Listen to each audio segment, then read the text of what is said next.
Bir söz söyle ki dayanım.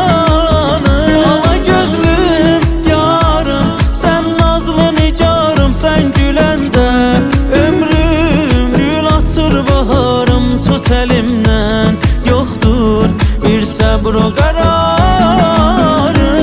Ben gözlerini gördüğüm an kalbim dayandı. Senden sonra baştan ayağa dünya yalandı. Sen söz diye bilmem sözün üstte. Çünkü yala gözlüm bakışın dallar alandı. Ben gözlerini gördüğüm an kalbim dayandı. Senden sonra baştan ayağa dünya yalandı. Her ne edirsen söz diye bilmem sözün üstte. Çünkü yala gözlüm bakışın dallar alandı.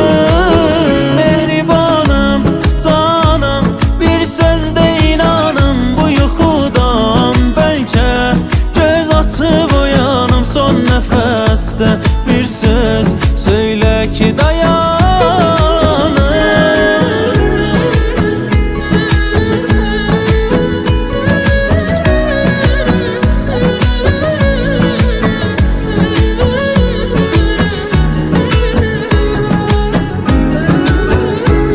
Ben çok darıxdım, tez gel yanıma.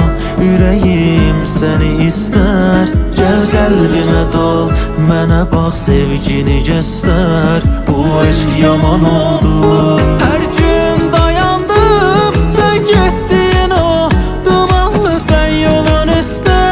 Belki gəlesen baş koyam o kolun üstə. Bu aşk yaman oldu.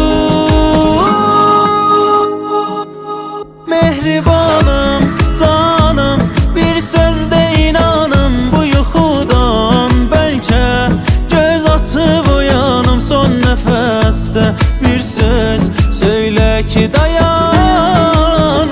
Ala gözlüm yarım, sen nazlı nicarım, sen güləndə ömrüm gül açır baharım. Tut elimden, yoktur bir sabr o karar.